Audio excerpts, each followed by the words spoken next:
Hello, learners. I welcome you to today's class. And today, as you can see from the slide, we'll be looking at the part two of the topic money. Now, in the part one, we looked at a brief history of the evolution of money, where I talked about the definition of money. We also looked at um, the characteristics of money and then types of money. These are what we looked at in the first video or the part one of this topic money. So this video is the second part, which we will also be looking at the following subtopics. We'll be looking at functions of money. We'll also be looking at demand for money, supply of money. We'll be looking at price level, and then some other subtopics under it.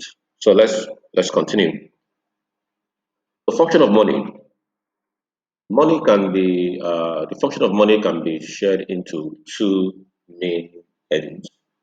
We have the primary function and the secondary functions of money. The primary functions of money and the secondary functions of money. Now, the primary functions of money can be shared into two main parts. We have the medium of exchange and the measure of value. Medium of exchange and the measure of value. While the secondary function of money, under that, we'll be looking at standard of deferred payment, store of value, and transfer of value. But under this second function, I'll be concentrating more on the first two. I'll be concentrating more on the first two. So let's look at the explanation on the function of money.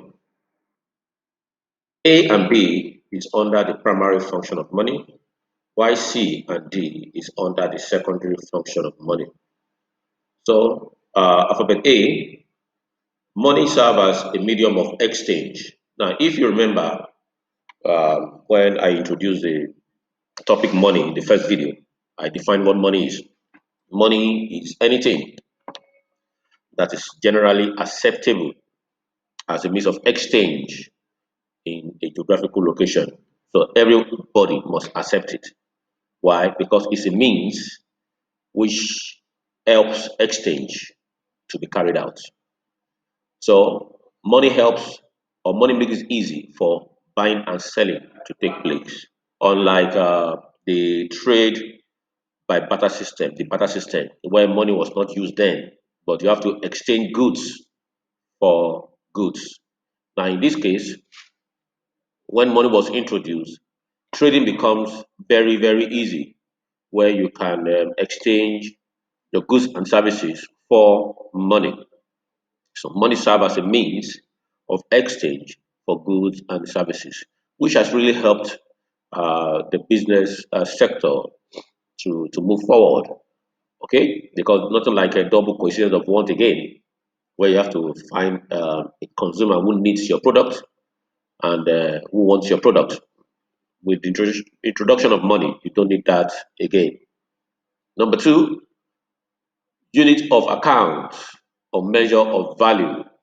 With the introduction of money, it becomes very easy for you to take record of your accounting transaction.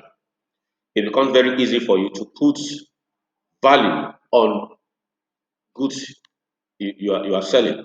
So money is also used as a unit in which the values of goods and services are number one, stated, number two, recorded, and number three, settled. It means money serves as a means of measuring the worth of goods and services. So with the introduction of money, it becomes very easy for you to measure the worth of goods. Oh, this goods worth 1,000 naira, that car worth 1 million naira. We can only do that because money has been introduced. So with the introduction of money, it becomes very easy for you to measure the value of a commodity. It becomes very easy for you to give account, to record accounting transactions in your accounting books or your book keeping. Unlike the barter system, where money was not used. So, therefore, in the barter system, nothing like knowing the worth of the goods or taking record of transactions. So, let's look at the secondary function of money, where we talk about standard of defer payment. With the introduction of money, it becomes very easy for payment to be deferred. It becomes very easy for payment to be deferred. With the introduction of money, you can buy materials or goods from a friend or from a seller with the promise of paying later at the end of the month or when you have money. So money serves as a form of agreement between the buyer and the seller, or between the lender and the borrower. But during the trade by barter system, nothing like that. There's no way you can buy things on credit because you are exchanging goods for goods. But with the exchange system, then you can defer payment to a later future where when you have money, you can pay back. D, store of value. Money helps to store value or wealth. With the introduction of money, you can store value, you can store your wealth for a long period of time.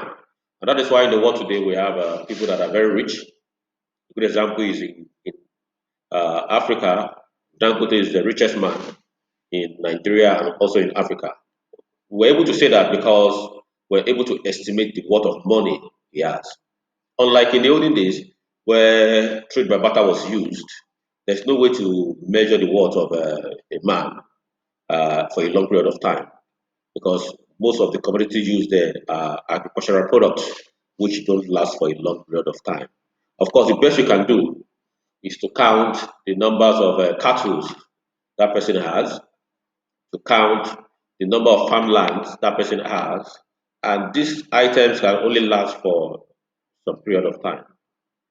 So, but with the introduction of money, yes, you can store wealth for a long period of time. However, money can diminish in value as a result of inflation. By now, you should know the meaning of inflation.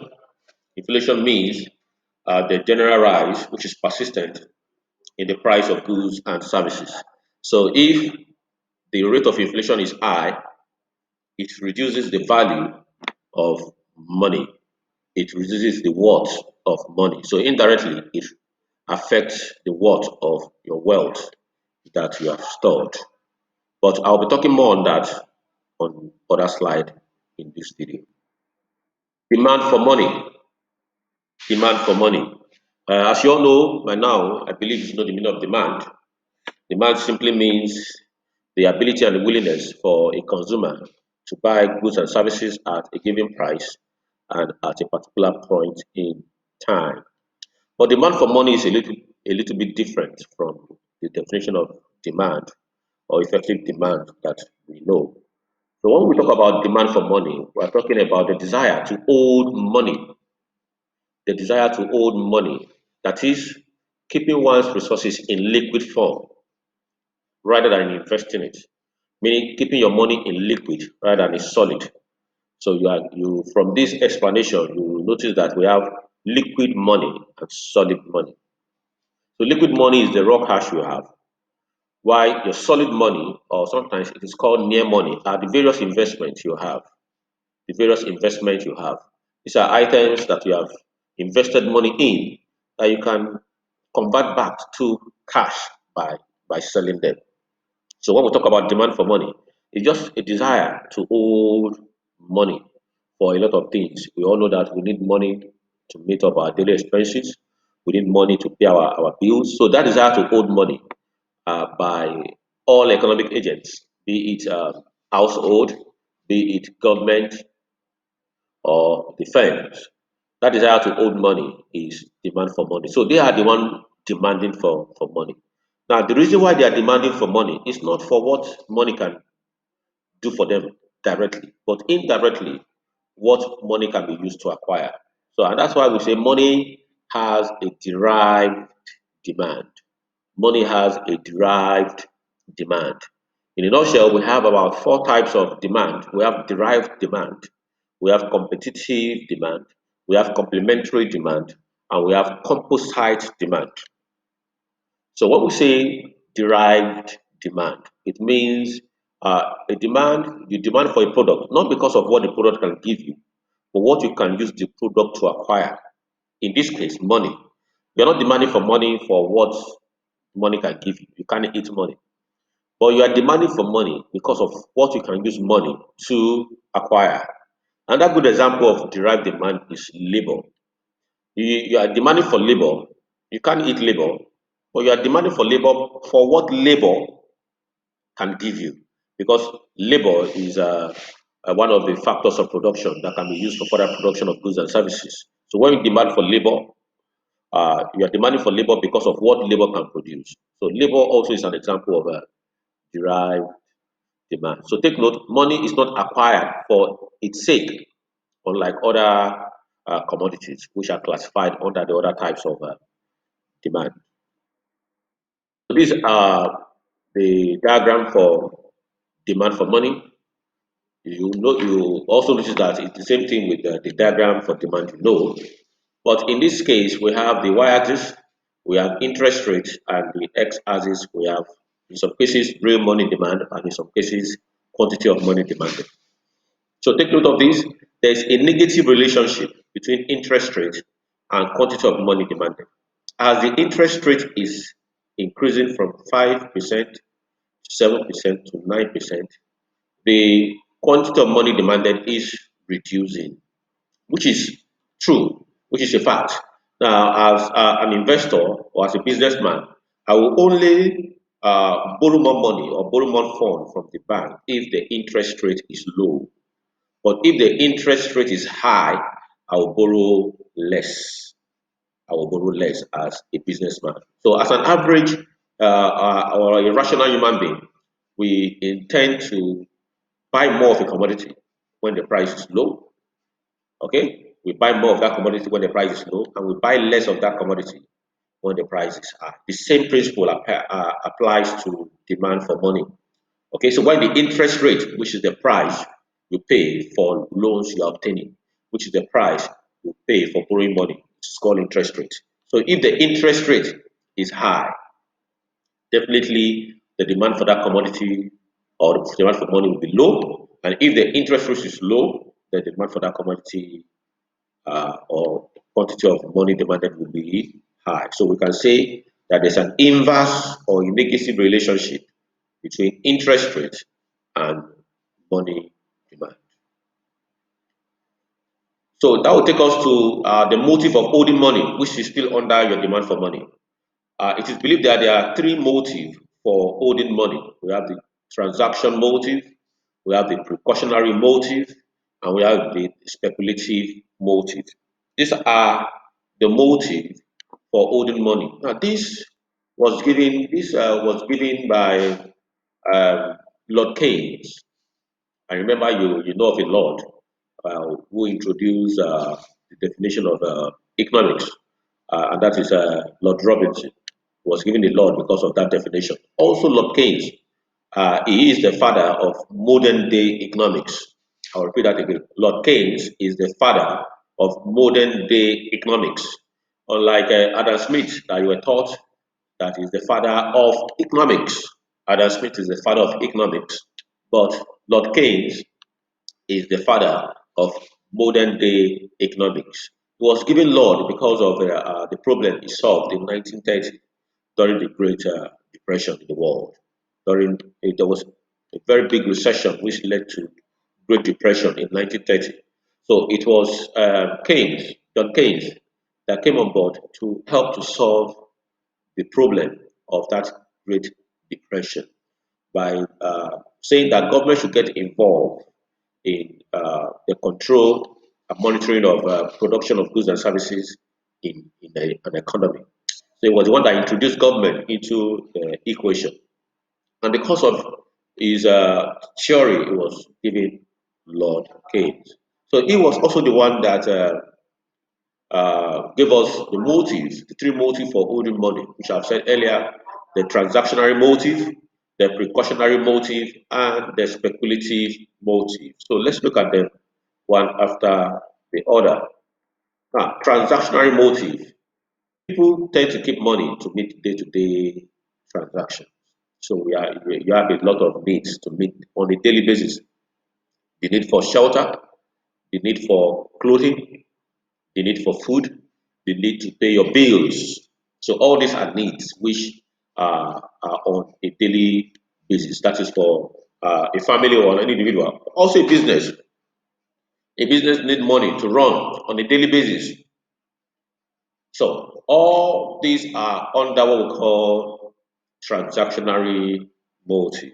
Transactionary motive, meaning you are holding money for transaction purpose. Now, the amount of money you hold depends on two things. Number one, it depends on the level of income you have. It depends on the level of income you have. And also the interval between your payday will determine the amount of money you hold or cash at hand. Okay, so your cash at hand or the amount of money you hold depends on two things: your income. So if your income is high, definitely the money you hold for meeting your daily expenses will also be high because you are earning well.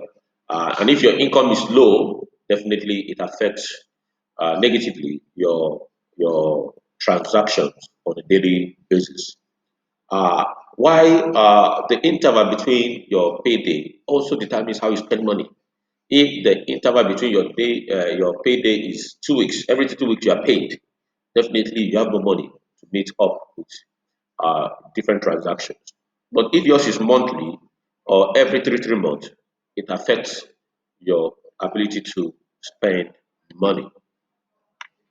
Okay, so this is an illustration of a businessman said there are certain day-to-day cost of running a business that needs to be paid in cash, which means that management needs to hold some amount of cash.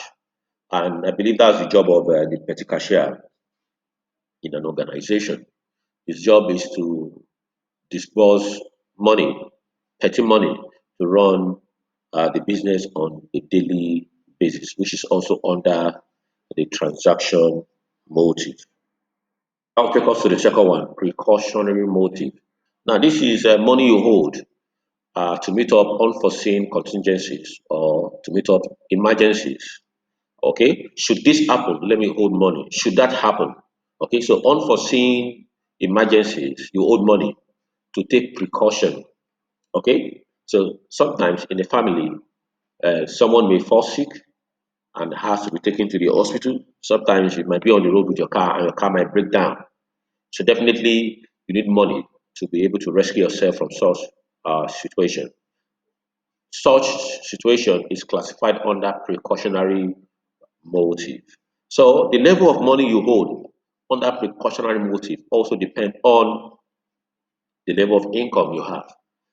You are earning. So if your earning is more, definitely the money you hold for uh, under precautionary motive will also be more. So as I've said, in case of emergency, you hold money. That will take us to speculative motive.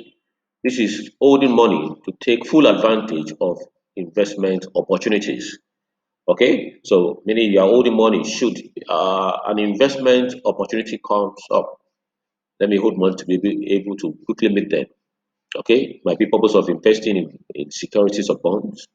Might be to buy an item, a car. Some might want to dispose their car as quickly as possible. Some might want to dispose some fixed asset and they want quick cash. And okay, let me hold some money. Should I get this opportunity to buy this amount, these goods, or these assets? Okay, so it's not that I will be going to the bank to get the money. So let me just quickly hold this money. Should a business opportunity show face, I'll be able to meet such opportunities. Okay, so when we talk about shares and bonds, your ability to invest in it is determined by the rate of interest on such. So if people think that the rate of interest is likely to rise in the future or the price of stocks are likely to fall, in the future, what would they do? They will not want to invest in such short stocks. They will hold their money now because if they invest in such stock, uh, the interest they'll get from that stock will be very, very low. So they will not want to invest in such stock. Why? Because the price of the stock has gone down. Definitely, it will affect the dividends you are to earn from such stock or from such bonds. But on the other hand, if the interest rate is likely to fall in the future, or if the price of stock are likely to increase in the next future, who may want to invest their money at once. Okay? Why? Because the stock price has fallen. So people might want to invest quickly to earn more money. Now, if the interest rate is low on money you want to borrow quickly, okay, before the interest rate goes up. But if the interest rate is high, that will discourage you from borrowing such money. So interest rate is key in speculative motive. So if the interest rate is favorable to you, you will key into it. You want to buy the stock or you want to borrow the money. But if the interest rate is not favorable to you, you'll be discouraged to invest such money in the business. Take note, the motive of holding money are three in number. A quick summary: transaction motive to meet up payment arising in your ordinary course of doing business. Speculative motive to take advantage of temporary opportunities, and precautionary motive to meet up or cushion or buffer to meet unexpected cash needs. So that will take us to supply of money. So the opposite of demand is supply. So what is supply of money? It refers to the amount of money which is in circulation in an economy at a given time. So the total amount of money in the hands of the three economic agents, the total amount of money in the hands of the household, the total amount of money in the hands of the firm, the total amount of money in the hands of the government, all together is what we call money supply. Money supply. So money supply is the total amount of money in circulation. Now, money supply plays a crucial role in determination of price level and interest rate. Now, this is key. This is key. So there's a relationship between your money supply and your price level. If money supply is high, definitely price level will be high. So we can say there's a positive relationship between money supply and your price level. Price level means the price of goods and services. Once there's more money in circulation, the price of goods and services will be high, and that will lead to inflation. Okay, that will lead to inflation. Once money supply is high, people at the central bank is pumping more money through the commercial banks into the circulation flow of income of money. That will lead to too much money in circulation. How do you know that? When price of goods and services starts to increase. That's one way to know that. And the best way to control that is with these tools. With these tools, that is your interest rate. So if you are experiencing inflation, it might be as a result of the interest rate. Because if the interest rate is low, remember I said interest rate is the price you pay for loan. So if the interest rate is low, that might encourage you to buy more of such commodities. So the supply will be high. The supply will be high. Okay? So take note of that. So if there's money supply, if there's money supply, what central bank will do is to increase interest rate. This will discourage or reduce money supply in circulation. And if there's deflation, then the government will reduce interest rates to pump in more money into the economy. Let me say that again. If there's inflation as a result of increase in money supply, then the government will increase interest rates to mop out money from the circulation. And it is done with the help of CBN and the commercial banks. And if there is a deflation, meaning less money in circulation, your interest rate will be reduced to encourage people to borrow more. That's why money supply plays a major role in acceleration of economic development and price stability. It plays a major role because economic development, price stability are part of the macroeconomic objectives. Every economy of the world pursue the five macroeconomic objectives. And we have two here. We have economic development and we have price stability. This help to move the country forward. So money supply must be controlled. So there must be a controlled expansion of money supply so that there will be no inflation or deflation. There must be a balance, meaning money supply must be equal to money demand. Okay, so if the two comes together, there will not be inflation, there will not be deflation. But sometimes it's very difficult to achieve that. And now, we economics believe that there should be a little inflation in a country. One digit inflation is still acceptable in an economy, one digit inflation. But if it's getting to two-digit inflation, three-digit inflation, down to 7, 8, 10, 11-digit inflation, that is bad. And that is what is happening it happened in Zimbabwe some years ago. It's happening now in Venezuela as well, where they are experiencing hyperinflation as a result of money supply uh, being out of control. Of course, there are some other factors that can cause inflation apart from money supply. Your government expenditure can also cause inflation, which we'll be looking more on later. Supply of money, I've said, is the total stock of money is available in an economy, which we can see in two ways. Number one, currency in form of banknote and coins outside the banking system can all be added together to look at the total currency in circulation.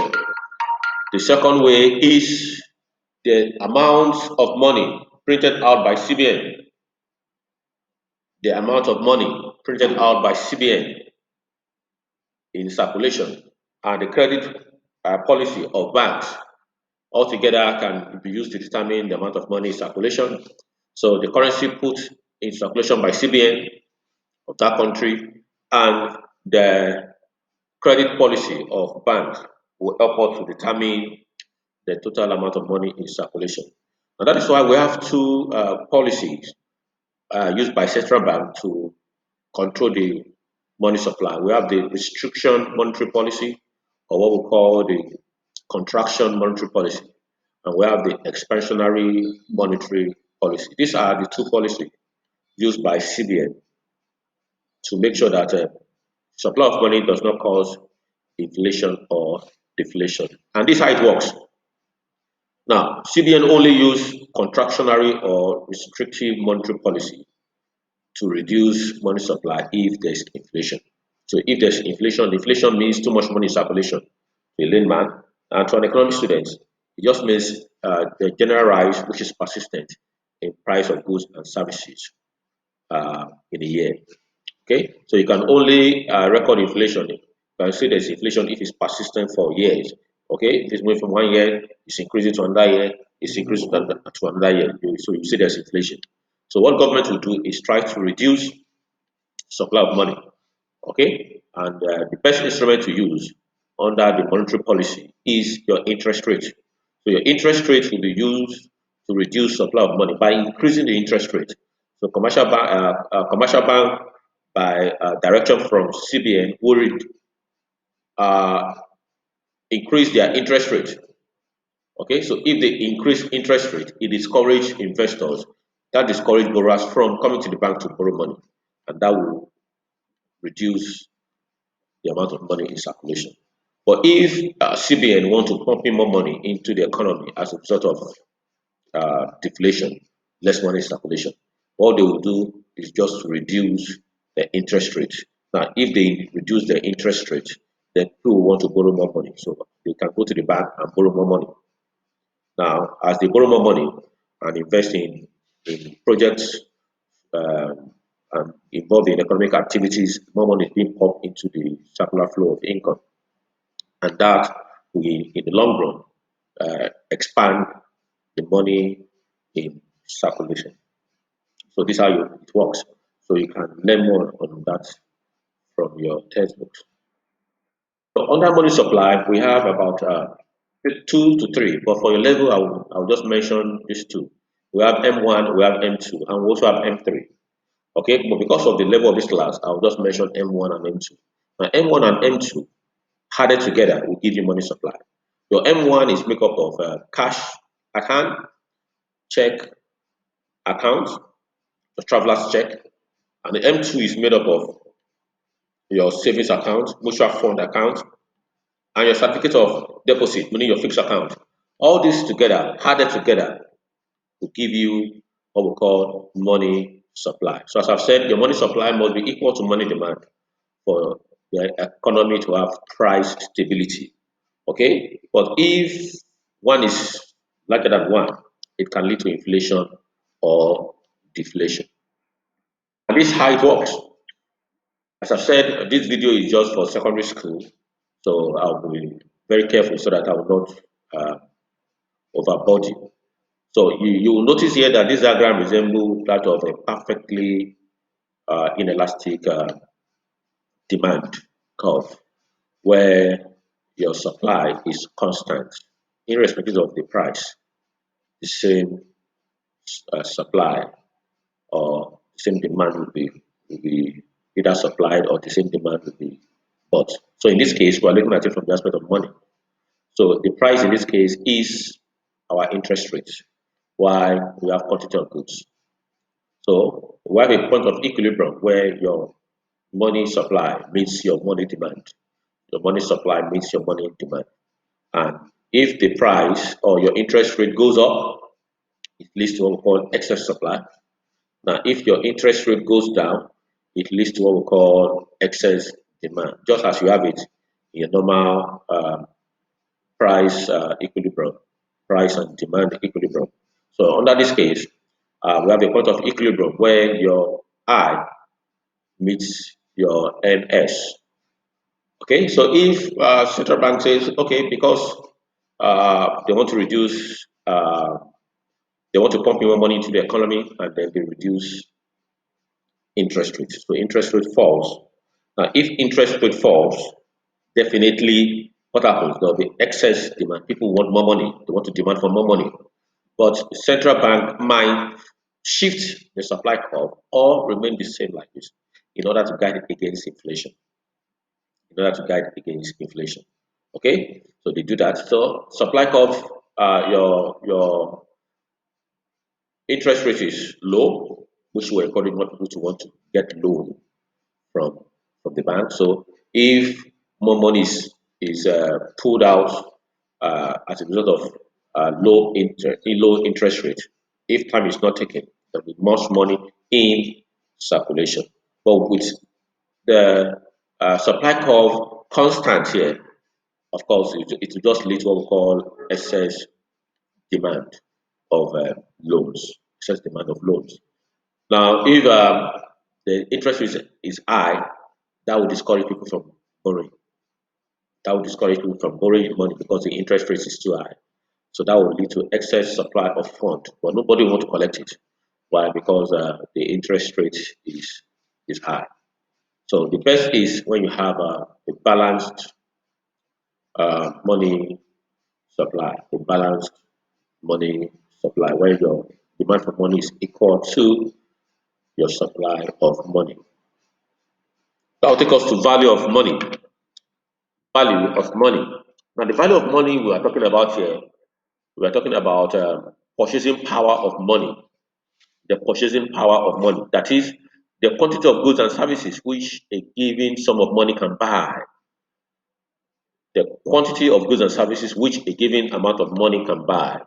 So if such sum of money can buy few goods and services, it shows that the value of that money has fallen. I remember in the 80s, the 70s, the 80s, you can buy a car, a Volkswagen car, went down to a new Peugeot for about 4,000 to 5,000 naira, 4,000 to 5,000 naira in the 70s and in the 80s. And you can even build your own house, a good building. You can build your own house with around that amount as well. Okay, but nowadays, that the same 5,000 you can use to buy a car in the 70s, can't buy a car now in the 20s. It's not possible. Why? Because the value of the currency has gotten down. The purchasing power of the naira note has fallen. Okay, so that's what we talk about when we talk about value of money. We're talking about what the money can buy, what the money can buy. So in the olden days, in the 70s, the 80s, the currency has a lot of value, unlike in this time where the value of our currency has really dropped, and it's really affecting the quality of life, our standard of living as Nigerians. But if a sum of money can purchase more goods and services, then that means that the value of the currency has increased. Okay, and this is only possible if the price falls. So if there's a fall in price, the value of money will increase. But if there's an increase in price, the value of money will fall. That's how it works. So as price increases, value of money falls. So you agree with me that there is an inverse or negative relationship between price and value of money. So as price is increasing, the value of money is reducing, and as price is reducing, the value of money is increasing. Look at this example. If a 1,000 naira note can buy a bag of rice, now it means that the value of our currency has increased, because now the price of a bag of rice is 20 to 28,000 naira. Okay, so if we wake up next tomorrow and the bag of rice is sold at 1,000 naira, it shows that Nigeria is better than before. It shows that our currency has value. It shows that the value of our currency has increased.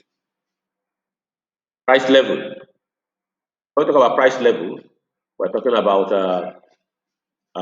the price of goods and services, which I've said earlier, that there's an inverse relationship or a negative relationship between the value of money and price level.